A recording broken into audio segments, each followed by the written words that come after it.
Во власти стихии оказалась большая часть Ингушетии, наводнения, подтопления, порча имущества. Расскажем обо всем этом. В гости к ветеранам Великой Победы. Попроведать, передать гостинцы и сказать очередное искреннее спасибо. Ингушетия в числе лидеров по рождаемости, говорят демографические исследования Росстата первых 3 месяцев этого года.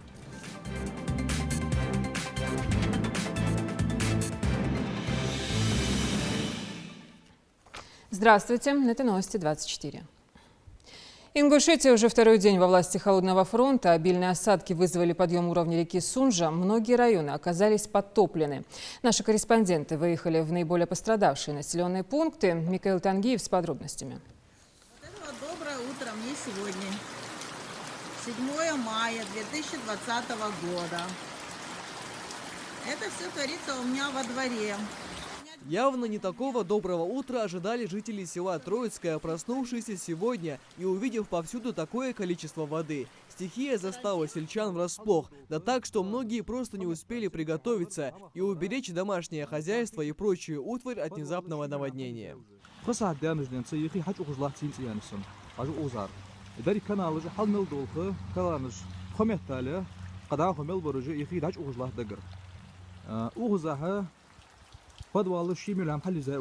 результате обильных дождей, которые проходят в частности в Сунжском районе, наблюдается сложная ситуация во всех сельских поселениях. В частности, в первую очередь, это, конечно, в сельском поселении Троицкое, где идет подтопление по улице Шоссейной и прилегающим улицам. Некоторые дома уже подтоплены. Принимаются необходимые меры по мере своих возможностей. Устраняем заторы вдоль устья рек и каналов. В остальных сельских поселениях в целом ситуация нормальная. Картину, аналогичную этой, наблюдали и в соседнем Карабулаке. Более 100 домов здесь оказались под угрозой затопления. Жители нескольких улиц призвали быть готовыми к тому, что, возможно, понадобится полная эвакуация населения. Необходимо будет при себе иметь документы и собрать вещи первой необходимости. Местные власти принимают все меры для борьбы со стихией. Уровень воды у нас вот на мосту по улице Промыслова уровень поднялся от стандартного уровня более 3 метров. Все необходимые мероприятия проводятся. Заседание комиссии по чрезвычайным ситуациям в городе Карабулак проведена. Все силы, средства переведены в повышенный режим готовности. Ведем работу по укреплению там, где у нас есть подозрение, что возможно будет прорыв. Да, у нас все будет хорошо. Последствия сильных дождей не обошлись стороной и Назрановский район Ингушетии. В селении Барсуки рано утром стихия прорвала укрепление возле моста. Уровень реки Сунжа поднялся до критической отметки, в результате чего дамба не выдержала мощного напора. Вода начала поступать на соседнюю улицу и во дворы близлежащих домов. После обеда уровень воды упал до 40 сантиметров, но к этому времени ниже по течению дамбу разрушило еще в 2 местах. С помощью подоспевшей вовремя строительной техники, которая была задействована в реконструкции дороги, удалось остановить дальнейшее затопление домов жителей. Теперь предстоит укрепить дамбу, пока вода вновь не поднялась. Народ мы оповестили всех, МЧС здесь. Район здесь, глава района здесь, все его замы здесь. И мы своими силами и силами организации НИОН, которая дорогу делает, они нам помогли, привезли бетон, тяжелый бетон, да, на своих машинах, сами разгрузили, еще бульдозер нам дали. И плюс мы привезли свою технику еще. Нестеровское, предгорные села Алхасты и Галашки. Поднявшиеся воды реки Сунжа не пощадили даже одноименный город в Сунжском районе. В частности, затопило подвальные помещения станции скорой медицинской помощи. На место сразу же выехали сотрудники МЧС и коммунальная служба для дальнейшей откачки воды. Проводится весь комплекс превентивных мероприятий по недопущению возникновения чрезвычайной ситуации. Организовано оповещение и сбор оперативного штаба, заседание комиссии по чрезвычайным ситуациям муниципальных образований. Оповещение группировки сил и средств ликвидации ЧС. Силы и средства приведены к действию по предназначению. Там, где были потоплены дома, там, где были потоплены часть участков, работает группировка сил и средств. С самого утра все силы и средства регионального МЧС брошены на борьбу и ликвидации возможных последствий от наводнения в городах и населенных пунктах республики. Власти муниципальных образований контролируют ситуацию и готовы в случае чего эвакуировать своих граждан. По прогнозам синоптиков, уже завтра дожди прекратятся, но в последующие 2 суток могут вновь начаться ливни, поэтому нужно быть в полной боевой готовности. Михаил Тангиев, Магомед Шаухалов, Новости 24. Глава региона Махмуд Али Калиматов срочно выехал в селение Троицкое. В некоторых местах река Сунжа уже успела выйти и затопить ближние дома и подворья местных жителей. Огромные лужи из-за ливня образовались и по улицам Широкая, Багаева, Советская и Ленина. Сейчас глава администрации предлагают все меры и усилия, чтобы ситуация не ухудшилась. На базе Главного управления МЧС организована работа межведомственного оперативного штаба, ведется мониторинг обстановки и учет затопленных участков и объектов. В режим повышенной готовности приведены силы органов муниципалитетов и жилищно-коммунальных служб, оперативные группы МЧС и подвижной пункт управления. Уже направлены силы на ликвидацию локальных происшествий, откачка воды в подвальных помещениях социально важных объектов, возобновление прерванного водоснабжения и так далее. В случае ухудшения обстановки направленные силы и средства будут готовы оказать адресную помощь населению. Республики дал указание главе района и главе администрации мне, чтобы составить акты за те, которые сделаны шлюзы, вода прорвала эти шлюзы, чтобы посмотреть за эти акты, поднять, заставить тех подрядчиков, которые когда-то делали эти шлюзы. Вот такая картина на сегодняшний день. 11 231 больных коронавирусом выявлено за минувшие сутки в России. Общее число болеющих составляет 177 160 человек. Выздоровели 23 803 и 1625 человек умерли. В Ингушетии официально подтверждено 1067 случаев заболевания, 66 в тяжелом состоянии, 13 находятся на ИВЛ. Выздоровели 248, умерло 28 человек. Остаются под наблюдением 1136 человек. К другим темам. Саварбек Томов и Магомед Мидаров, Камбулат Гайсанов. Каждый из этих уважаемых старцев пережил немало испытаний на своем веку, главным из которых была война. Кто-то выхватывал победу из рук противника на передовой, бросаясь в бой, не щадил ни себя, ни врага. Другие в это время усердно трудились в тылу, приближая завершение кровопролитной акции агрессоров. Все сказанные этому поколению спасибо слишком мало для благодарности, но тем не менее. Репортаж Хавы Гагиевой. С раннего утра в гости к ветерану, с собой корзина с продуктами, материальная помощь и, конечно же, слова благодарности. Все это знаки внимания и признательности за проявленный героизм и подвиг.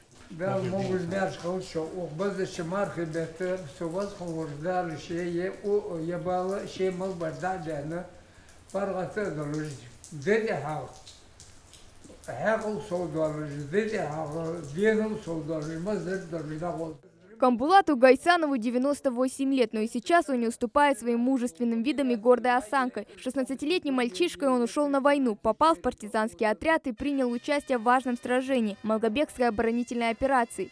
В сентябре 1942 года был ранен и контужен, но после полученных травм не смог вернуться в строй. По словам дедушки, они воевали за мирное будущее нынешних поколений.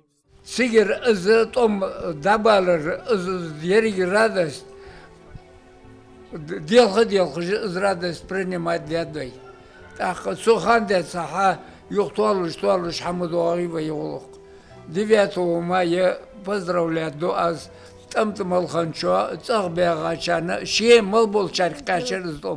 Уделить внимание ветеранам – это наименьшее, что мы можем сделать. Однако сейчас в режиме самоизоляции нет возможности выйти на улицу и, как обычно, поздравить уважаемых солдат 40-х. Они те, кого теперь уже нам нужно защищать от агрессора современных реалий, от инфекций. Но не уделить должного внимания невозможно. Для сотрудников администрации города Назрань это священная акция, которая проходит не первый год. А каждый ветеран уже считает их частью своей семьи. Белорусы, командир одного партизанского отряда, нахожусь в Беларуси. Дважды был, конечно, ранен. Ну, рано, да, я не все могут. до толба.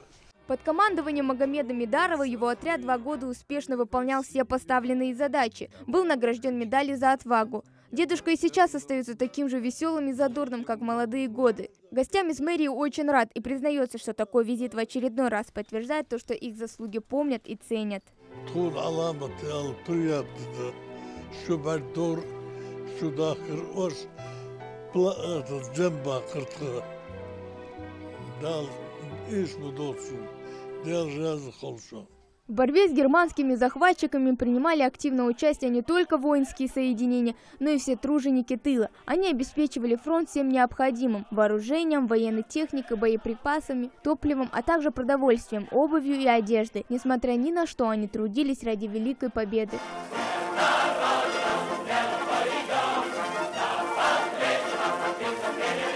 Еще один адрес, еще один герой. Пройти мимо вот такой говорящей таблички невозможно. Это не просто надпись, это свидетельство того, что здесь живет легенда. Саварбек Томов рассказывает, как трудно было в суровые 40-е, но сложа руки никто не сидел.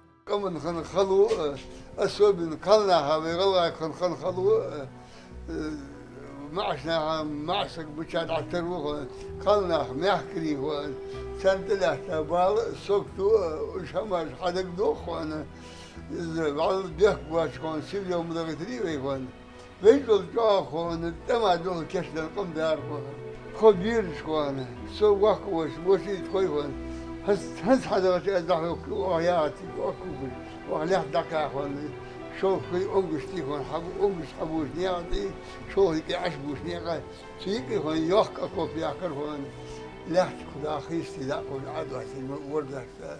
Свидетели фронтовых будней с каждым годом становятся все меньше и меньше, поэтому очень важно, чтобы мы, нынешнее поколение, свято берегли память о них, с гордостью передавая потомкам. Хава Гагиева, Магомед Даскиев, Новости 24.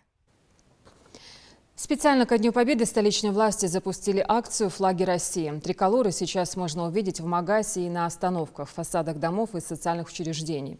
Люди по всей стране присоединяются и к масштабной акции «Окна Победы». Портреты ветеранов, цветы и белые голуби – праздничная атмосфера, которую создают сами жители.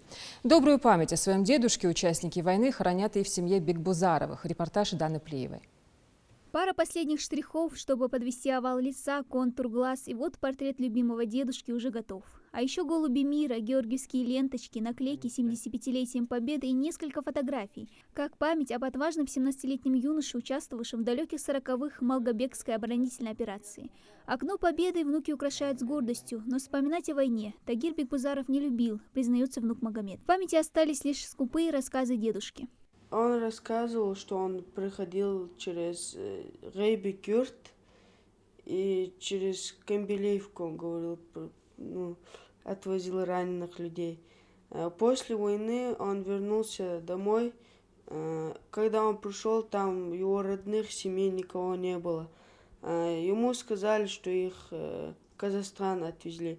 Следом поездка в Казахстан, поиск родственников и 13 долгих лет без родины. Но наперекор тяжелому прошлому ветеран приложил все силы, чтобы будущее было светлым, чем те годы, которые пришлось пережить. Свою семью он нашел, женился там же в Казахстане, вспоминает его супруга Шарихан, и воспитал 8 детей. Внуки украсили окно несколькими фотографиями из разных периодов жизни ветерана. Но супруге больше всех нравится портрет внучки. Он сразу напоминает ей, каким он был. Высокий, симпатичный, вот такой, как есть, такой же и был.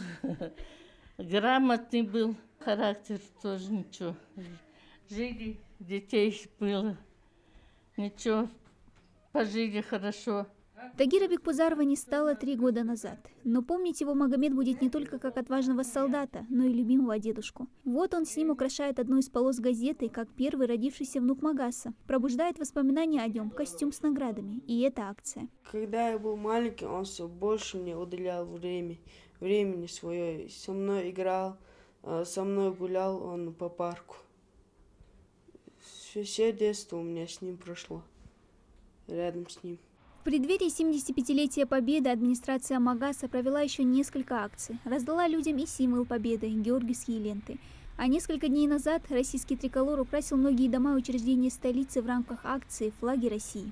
Основная цель этой акции это была направлена именно на то, чтобы каждый гражданин, конечно же, помнил что 9 мая для нас особенный день, для нашего народа, для всей России.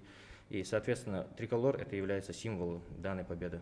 Посыл всех этих мероприятий – просто сказать спасибо нашим родным и близким, отстоявшим Родину. И этому не помешает неблагоприятная эпидобстановка в стране и мире. Как и каждый год, уже 75 лет подряд, мы просто напомним, что никто не забыт и ничто не забыто.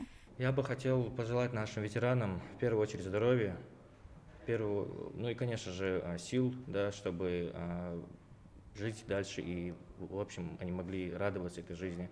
И самое главное, хотел бы выразить им огромную благодарность за то, что они сделали для нашего народа, для всей России, потому что если бы не они, сейчас бы мы не смогли бы жить в мире и согласии. Спасибо тем людям, кто воевали за нас и дали нам мирное небо. Спасибо дедушке за то, что он тоже воевал за нас всех. Дана Плиева, Магомед Шаухалов, Новости 24. Сегодняшний день вошел в историю как день рождения радио. С профессиональным праздником работников СМИ на своей странице в Инстаграм поздравил глава Ингушетии Махмуд Али Калиматов. Он отметил, что трудно представить нашу жизнь без телекоммуникационных технологий. Благодаря профессионализму журналистов, режиссеров и технических специалистов жители республики всегда остаются в курсе всех событий, происходящих не только в Ингушетии, но и во всем мире. Цитата. «В этот праздничный день выражаю слова искренней благодарности всем работникам связи, радиовещания и телевидения Республики Ингушетия за плодотворный труд, за добросовестное творческое отношение к делу, а также ветеранам отрасли, благодаря которым вышли в эфир первые радио и телевизионные передачи Ингушетии». Конец цитаты. Надо отметить, что даже с появлением телевидения радио не потеряло своей актуальности. И несмотря на то, что радиоприемник изобрели более 100 лет назад, праздник радищиков появился сравнительно недавно. Впервые его отметили лишь в 2012 году по решению ЮНЕСКО. Самое молодое радио Ингушетии – национальное. Зелимхан Калоев с самого утра заглянул к нашим коллегам и поздравил их. Радищики национального каждый день готовят интересные материалы как для молодежи, так и для более взрослого населения. Вещание ведется на русском и на ингушском языках. В день выходят 5 интерактивов, где люди могут задать любые интересующие их вопросы в режиме реального времени. Благодаря инициативе и труду каждого сотрудника радио быстро завоевало своего преданного слушателя.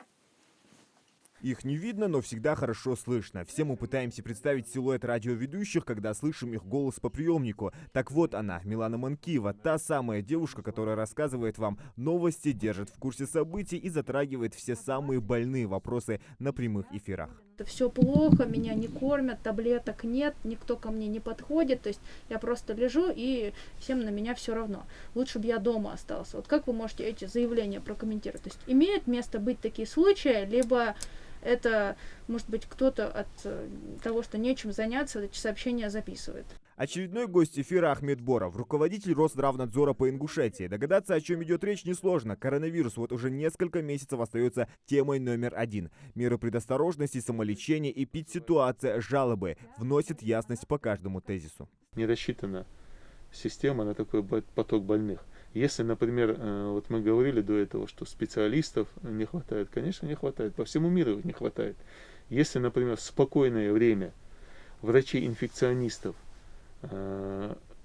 их необходимо было, например, на 15 коек один врач, то сегодня при этом заболевании на 6 коек необходим один врач. У них нет праздников и выходных, ведь слушатели не ждут. Каждый день в радиостудии национального политики, актеры, спортсмены, режиссеры, психологи рассказывают о самых важных и интересных событиях из жизни региона. Ингушетию накрыли осадки, урожай под угрозой, а значит на ринг вызвали Россельхозцентр Ингушетии. Климатические погодные условия, они влияют на наши посевы, они влияют на получение хороших урожаев, и мы знаем, что, что поделаешь.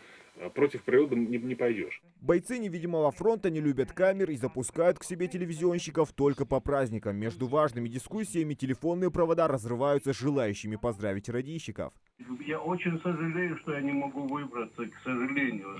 Кстати, мы тоже узнали ваш тембр и ваш голос. Спасибо. Спасибо вам, ребята. Дал сабр лолдвей. От всей души вас с праздником, с вашим профессиональным праздником, ребята. Я вам позвонил для того, чтобы вас поздравить. Сегодня день радио. Спасибо. Один из моих любимых праздников. Хочу поздравить руководство и сотрудников вас, телерадиокомпании нашей. этим праздником, пожелать вам крепкого здоровья. Между тем, в стороне не остаются и коллеги по цеху. Радиостанция 99.5 FM, Государственное радио Кабардино-Балкарии поздравляет вас и, безусловно, нас с нашим профессиональным праздником. Побольше успешных прямых эфиров, ну и, конечно же, как можно меньше ляпов. Ну, разве только шутки ради. Спасибо вам, и, конечно, хочется поздравить вас. Приезжайте к нам в гости в Ингушетию, мы обязательно также вас посетим. Как только карантин снимут, спасибо вам большое за приглашение. О том, что национальные волны можно поймать по всей стране, убеждаешься, когда слушатели звонят с приветами из самых разных уголков необъятной родины. В далекой Сибири это наша одна страна, одно государство. Рад поздравить, приветствовать жителей Ингушетии. Мое скромное приветствие. Я рад, что у меня есть знакомые друзья из далекой Ингушетии. Впервые День радио отметили в Советском Союзе в 1925 году, но сам праздник уходит корнями в далекий 1895 год, когда выдающийся физик Александр Попов сконструировал первый радиоприемник и осуществил пробный сеанс связи. То, что тогда казалось волшебством, сегодня вполне привычное явление. Самые преданные ветераны радио звонят и вспоминают, как начинали свою карьеру. Получил разрешение в органах, в то время это было при КГБ, в частности в городе Грозном, сдал технический минимум, на радиолюбителя получил свой позывной. И вот так вот продолжал некоторое время. Вот так вот происходило, как бы состоялся, как я радиолюбитель. Ну вы до сих пор слушаете радио, да, любите? Конечно, но радио это, я даже считаю, что это неотъемлемая часть моей повседневной жизни. Национальное радио – это более 10 часов прямого эфира в сутки. Наши коллеги ежедневно готовят материалы, насыщают эфир интересными программами и регулярно расширяют собственный контент. В этом году вместо праздничных колпачков у радийщиков и гостей интерактивов – медицинские маски. Маски, конечно, работать тяжело, но так как мы работаем с людьми, нам приходится соблюдать все меры предосторожности, соблюдать дистанцию. Ну, все это временно, поэтому потерпеть, я думаю, мы сможем. А настроение какое у тебя? Праздничное? Настроение бодрое, праздничное. День радио нужно отмечать на работе, тем более, когда работа не в тягость, а в радость. Поэтому хочется, конечно, поздравить всех людей, которые имеют непосредственное отношение к этому празднику, и своих коллег, и радиолюбителей, радиослушателей, всех людей, которые имеют отношение к радио. Я с этим праздником поздравляю. Ребята, это наш день, его нужно отметить с размахом. Сейчас это, правда, не получится, но после того, как снимут все ограничительные меры, я думаю, что мы с лихвой наверстаем упущенное. На национальном стараются учесть вкусы своих слушателей. На волне 88,8 FM каждый слушатель находит для себя то, что ему интересно. Для детей Алвай Мот больше, Фиалгиш больше, интересная передача. И интересная передача, вот мне нравится, рассказывает, я сейчас вам не скажу на память, кто ведет эту передачу, но вот о наших героях, о наших именно заслуженных деятелях. То есть бывает. И нравится еще передача, вот тоже часто его слушаю, Ахмеда Тангиева. Именно Бособ Динслядха, тоже очень интересный рассказчик он. Радио мы слушаем по возможности часто, и, как правило, это происходит в дороге, когда мы выезжаем на участок, либо на поля, либо уже непосредственно на поле. Наши сотрудники также слушают радио у себя где-то в опрыскивателе, где-то в машине, в технике специальной. Радио Ингушетия с самого утра и до позднего вечера настраивает своих слушателей на положительную волну и хорошее настроение. Более того, в этом месяце контент подобрали специально на Рамадан. Самое время настраивать свои приемники на волну 88,8 FM. Зелимхан Калоев, Ахмед Гандаров, Новости 24. События Большой войны восстанавливаем через истории ее героических участников. Муса Атигов Великую Отечественную встретил молодым солдатом. Волей случая он оказался на военном поприще. Его призванием оказалось родину защищать. Бесценные свидетели его подвигов – многочисленные награды. Орден Отечественной войны первой степени, Орден Славы третьей степени, Орден Трудовой Славы, медаль Жукова. О человеке, который знал цену миру и радость жизни, расскажет наш корреспондент Дана Плиева.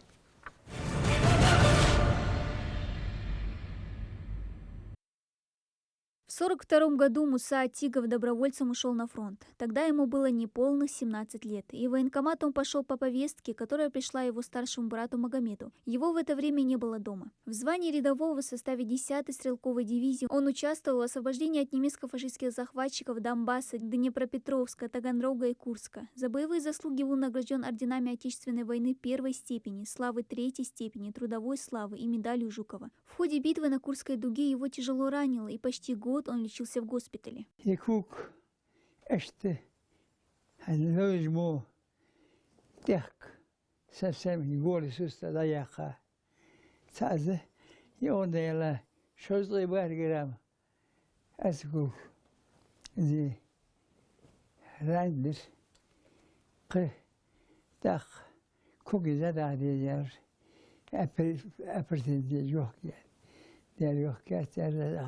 Многодетный отец, он вместе с супругой Лейлой вырастил 12 детей, а потом воспитывал и внуков. Все сыновья отслужили в армии, затем получили высшее образование. Жизнерадостным и добродушным он оставался даже в свои 93.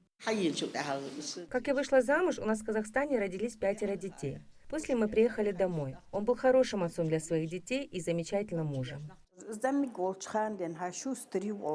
с детства был очень шустрым, старался хорошо учиться, был трудолюбивым. С 16 лет мечтал уйти в армию, но из-за возраста его не брали. Все же по повестке старшего брата он ушел туда.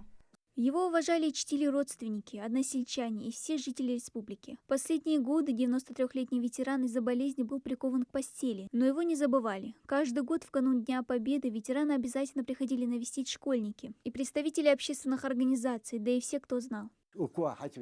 Как только зайдешь в этот двор, после приветствий он тут же сажал за стол. Он был очень гостеприимный. Мусы Атигова не стало 6 лет назад, но память о нем хранят не только его родные и близкие. Теперь она будет жить и в стенах Музея краеведения. Родственники ветерана передали его награды в музей, чтобы они служили примером доблести и мужества для подрастающего поколения. В памяти народа Муса Атигов останется таким же веселым и жизнерадостным человеком и одним из миллионов советских солдат, воевавших за свою страну. Ради таких доблестных людей и открыт всероссийский проект «Лиса Победы», чтобы потомки тех, кто отстоял свой дом, не забывали, кому они обязаны мирной жизнью. Дана Плеева, Светлана Томова, Новости 24. Ингушетия в числе лидеров по рождаемости. Об этом говорят демографические исследования Росстата первых 3 месяцев этого года. В рейтинг также вошли Чечня и Тыва. Общий коэффициент по России за первые 3 месяца составил около 9 младенцев на 1000 жителей. Всего в стране родилось порядка 338 тысяч детей. Это на 6% меньше, чем за аналогичный период прошлого года. Следите за новостями на канале Ингушетия и берегите себя.